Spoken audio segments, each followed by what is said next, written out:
Nos invités sont toujours avec nous, Pasteur Edo Komi, président du mouvement Martin Luther King, et Dimas Dikodo, directeur de publication de Forum de la semaine. On va parler maintenant du Burkina Faso, où 3 agents du centre de contrôle de véhicules automobiles ont été lynchés vendredi lorsque leur véhicule a percuté mortellement un enfant sur l'As Gaou Diebougou dans le sud du Burkina Faso. Pasteur Edo Komi, encore des comportements qui prouvent à suffisance que le Burkina Faso va très mal.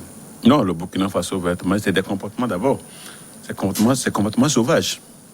Un accident peut avoir lieu. Il peut y avoir un accident. L'accident n'est pas prémédité. L'accident arrive du coup. Ça peut arriver à tout le monde, l'accident. C'est-à-dire, vous ne pouvez pas prévenir, vous ne pouvez pas dire que vous ne pouvez pas faire l'accident, ou bien vous allez dire qu'en allant, vous allez tuer. Donc, ce qui est arrivé est arrivé. C'est vrai que c'est un enfant. Ouais, c'est un enfant. C'est vrai quand même que c'est infantile. C'est un enfant de 15 ans, un enfant de 15 ans qui a été percuté par le véhicule de ces fonctionnaires. Mais ce qui a choqué, ce qui rend le truc animal et sauvage, c'est le comportement des villageois. Ils se sont fait justice. Et je crois que la loi est contre ça. Personne ne peut se faire justice. Et ils ont lynché les 3 fonctionnaires. Ils ont lynché les 3 fonctionnaires. Je crois quand même que c'est animal, c'est antique. Ouais. Ces comportements-là, c'est en Afrique qu'on peut voir des choses comme ça. Un accident a eu lieu, et comme je le disais, un accident peut avoir lieu. Mais aller jusqu'à lyncher les auteurs de cet accident, c'est vraiment, quand j'ai lu, j'ai dit, mais l'Afrique est encore loin. Très loin. On est encore très loin de ce genre de comportement. Et je crois que ça a fait réfléchir, ça a fait même parler le président burkinabé. Oui, parce que dans ce qui s'est passé, je crois que le Burkina est déjà victime des attentats djihadistes qui font déjà de morts au jour le jour. Est-ce qu'il faut en ajouter encore? On pouvait éviter la mort à ces 3 fonctionnaires. Un est déjà mort, l'enfant est déjà mort. Maintenant, on ajoute 3. C'est une peine, c'est des douleurs. Mais pourquoi il faut encore en ajouter? Encore 3. Des fonctionnaires. Non, je crois que ces villageois-là, il faut les chercher, il faut les poursuivre, hein, et qu'ils répondent de leurs actes. Même les auteurs de l'accident peuvent être... Parce que c'est un accident de circulation qui arrive. Et ce ne sont pas à eux de faire... Ce n'est pas à eux de se faire justice. Oui.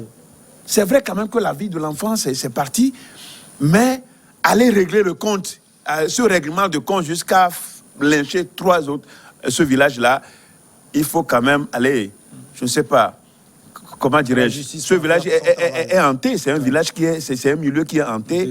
Il faut qu'on aille prier pour ce village-là, parce que c'est trop fort. Non, c'est pas un milieu hanté. Dis-moi, c'est ce qu'ils évitaient d'ailleurs, hein, parce qu'après l'accident, ils ont pris la fuite.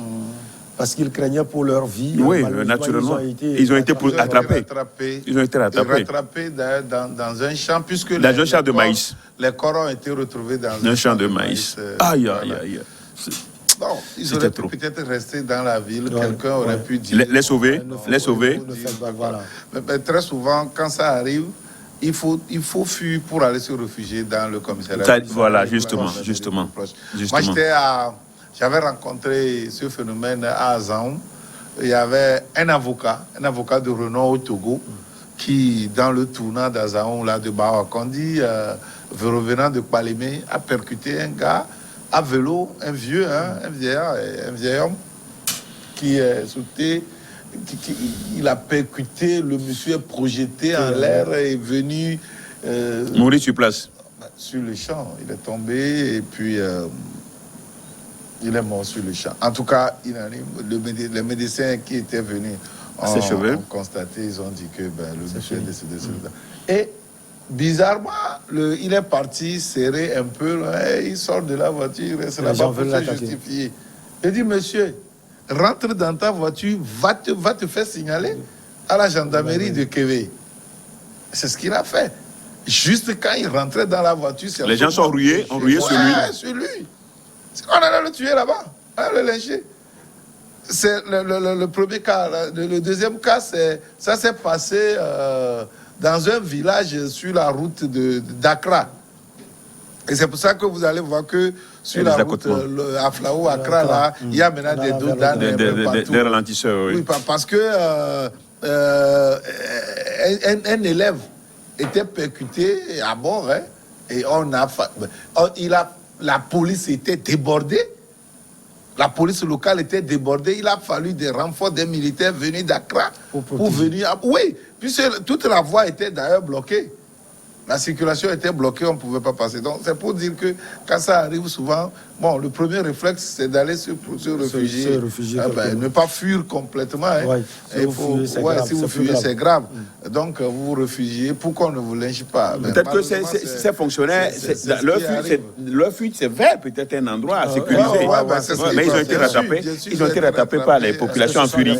Pas des populations en furie. Ils ont pu atteindre Bouroum, la commune, le chef-lieu de la commune. Là, il peut y avoir des pots de commissariat et des trucs pour être habités. C'est un peu loin et puis voilà ce qui s'est passé. Et Dimas, Pasteur Edo, comme il a dit, ces comportements arrivent à un moment où le Burkina Faso se porte très mal. Le Burkina a tellement de soucis. Des gens viennent de partout pour tuer. Des gens, les djihadistes qui tuent sans cause, sans revendication. Et on tue les populations et c'est le manque de tolérance qui fait que d'autres tuent encore parce qu'il y a eu un accident. Oui, ça fait mal quand tu entends que quelqu'un a tué. Mais est-ce que quelqu'un peut sortir de sa maison, prendre sa voiture, dire que en sortant, je vais aller tuer? Non. Non, un accident est vite arrivé. Même si, imprévisible. C'est le chauffeur, c'est pas la faute du chauffeur, c'est peut-être parce qu'il roule trop. L'excès de vitesse, il peut y avoir de l'excès de vitesse. Oui, mais vous n'avez pas le droit de vous rendre justice. Vous n'avez pas le droit de le tuer. Non. Et ici même, ce n'est même pas les 3 personnes qui sont au volant. Les 3 personnes ne peuvent pas être au volant à la fois. Hein? Donc on vient tuer les 3 personnes. Ouais, on les a tués comme ça alors que c'est des fonctionnaires en mission. C'est vraiment inadmissible que les lynchages publics, les vindictes populaires là, c'est ça. Ce n'est pas du tout. On trouve souvent cela en Afrique. C'est pas toujours comme il a dit. Et aussi ce qui fait mal. Des populations, quand vous voyez des populations comme ça en furie, en colère, contre peut-être l'immatriculation, c'est des fonctionnaires. Donc ça portait peut-être une immatriculation républicaine. On sent qu'on a une certaine colère. Voilà, c'est justement. C'est ce que je dis. Voilà, c'est ce que je disais. C'est ce que j'ai tenté de dire. On dit que de nos malheurs. Ils viennent tuer encore nos enfants. Et je me rappelle même, peut-être quand les gens nous voient aujourd'hui en tant que maire, vous êtes dans un véhicule de commandement. En RTG, on dit, ben voilà, c'est eux qui passent. Les gens disent, mais toi aussi, tu as rejoint le groupe, comme il dit tout à l'heure. On dit, tu as rejoint le groupe, toi qui étais avec nous hier. Vous n'êtes plus tellement avec le mouvement Martin Luther King.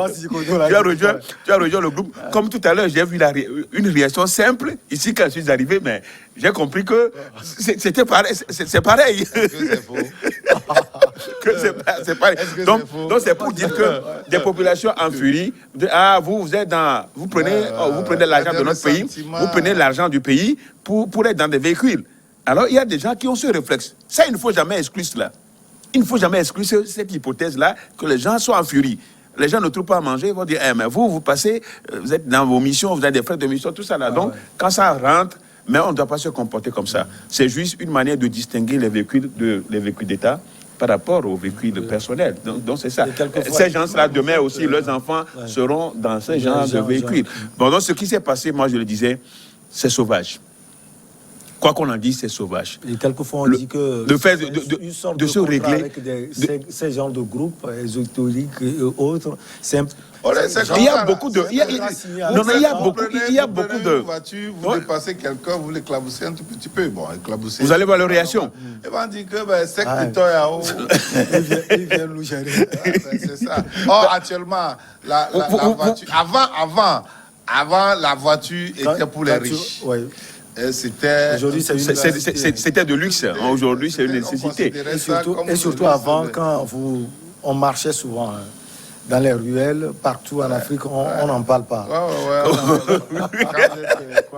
Bon, voilà, c'est un peu... Vous allez voir des gens qui vont tenir la main gauche. Il faut comme ça, parce qu'on dit, vous, c'est vous qui mangez l'argent de l'État. Donc, je crois qu'on ne doit pas arriver ainsi. Donc, comme on le disait tantôt, on ne doit pas se faire justice. Hein, il revient à la justice elle-même de pouvoir... de pouvoir notifier les responsables et d'agir comme cela se doit. Donc, le Burkina est en train de s'enfoncer. Hein. Le Burkina fonce tout droit vers le mur. Et il faut quand même, vraiment une situation se ressaisir. Il faut que les Burkinabés se ressaisissent. Donc, je dirais que c'est Blaise Compaoré, c'est le truc de Blaise Compaoré qui est parti et que il y a plus de une gestion militaire, une gestion militaire du pays, et que les comportements, les attitudes ont totalement changé, et que les gens se disent, les gens vous diront même que c'est au nom de la démocratie où il y a la liberté, au nom de la démocratie. Les gens font ça au nom de la démocratie. Non, ça c'est une démocratie mal interprétée, mal comprise. Est-ce que vous pensez que dans les moments du implacable, de ce qu'on qualifiait de dictature, est-ce que vous pensez que vous pouvez toucher à un cheveu de quelqu'un qui est dans un véhicule plutôt d'immatriculation gouvernementale? Non. Ah, vous pouvez pas. Non, vous pouvez pas. Vous pouvez pas les approcher. Parce que quand vous le faites, la riposte dans la zone, dans la localité n'est pas exclue. Il faut qu'on se ressaisisse. Les gens n'ont qu'à savoir que qui que tu sois, quand tu commets un accident, en tout cas quand un accident arrive, ça c'est de façon involontaire. Oui, c'est involontaire. C'est volontaire. Arrivé. Et ça peut arriver à tout le monde. Ça peut arriver à tout le monde. Donc que les préjugés, que ces préjugés-là... que ça tombe. Que les préjugés tombent. Et que les gens n'ont qu'à savoir que quand tu fais un accident et que tu tues quelqu'un, c'est un homicide involontaire. Oui. Et la loi, qui tu es sanctionné. Tu es sanctionné. Et donc, d'avoir confiance aux autorités judiciaires, et de savoir que les autorités vont sanctionner. Les gens, même si la personne même quitte et volontairement se rend au commissariat, un poste de sécurité, pour pouvoir être en abri. Il y a certains qui viennent. Il n'y a qu'une circonstance atténuante pour cette personne-là. Mais la sanction, elle est là. Et la justice, visiblement, a commencé par faire son travail, puisqu'un présumé coupable a été mis aux arrêts, d'après les mêmes sources. Le déclencheur. Je pense qu'il y a quatre personnes qui ont été arrêtées. Là, la justice va faire son travail. Oui, ce sont c'est eux qui ont déclenché cet événement. C'est eux qui ont déclenché. Toujours, il faut qu'il y ait des meneurs. Ces meneurs-là, quand vous les voyez souvent, c'est des gens excités. Pourquoi pas des acteurs? Vous savez, au village aussi, c'est vite fait, bien fait. Hein. Les gens connaissent les gens. Hein? Au village, c'est un vieux chez moi. Aujourd'hui, je donne l'exemple de Jolo. Il ne faut pas que les gens s'énervent. C'est chez moi. J'ai grandi là-bas. Donc, moi aussi, je donne des exemples de chez moi. Un de mes hommes dit, au village, tout le monde se connaît. Au village, tout le monde... C'est pour ça qu'il y a la politesse au village. Puisqu'au village, tout le monde se connaît. Tout de suite, là, tu poses un acte, là, on ira dire à tes parents que voilà, leur fils a fait ceci et c'est pire pour toi. Parce qu'il n'y a aucun endroit où il faut se réfugier, c'est la même localité. Connaître les gens. Hein? On va dire quand on rattrape quelqu'un, ou bien on prend quelqu'un. On dit non, c'est celui-là qui a fait. Donc c'est rapidement dénoncé, on peut dénoncer rapidement. Et du coup, donc la justice a commencé. Je crois que ça sert de leçon à tout le monde. Tous ceux qui nous regardent, ce n'est pas bien de se faire justice. Non. Ce n'est pas bien. Vous ne gagnez absolument rien. Vous créez plutôt de problèmes. Non, vous créez plutôt de problèmes en le faisant, en se réglant les comptes, en se faisant. Vous créez des problèmes. Les gens là seront libres, en paix, s'ils ne s'étaient pas comportés comme ça. Pourtant, maintenant, tout le tort, c'est sur eux. Tout le tort, maintenant, quand vous prenez tout ce feuilleton aujourd'hui, les personnages clés de la scène, ce n'est plus les fonctionnaires, mais c'est les gens plutôt qui ont voulu se faire justice. Et c'est dommage. Celui qui conduit comme il commet un homicide involontaire, il va faire la prison pour un temps. Ouais. Mais vous qui tuez quelqu'un pour le faire, c'est prémédité. Vous allez 10 ans à la réclusion, bien à perpétuité. La réclusion criminelle à perpétuité. C'est un peu ça. Donc, vraiment, il n'est pas bon de se faire justice. Il n'est pas bon. Ces comportements nous relèguent à l'Antiquité. Ces comportements. Et quand on voit comme ça, regardez, les Africains, ils sont toujours dans l'état animal, dans l'état sauvage. C'est pas trop. Non, ce n'est pas trop. Non, c'est pas question d'Africains à l'état. Il y a les Occidentaux qui posent des actes vraiment... Oui, mais quand même, ce qu'on fait, c'est pas bon. Ce que nous faisons, ce n'est pas bon. Et quels sont ces actes? Ils envoient des armes.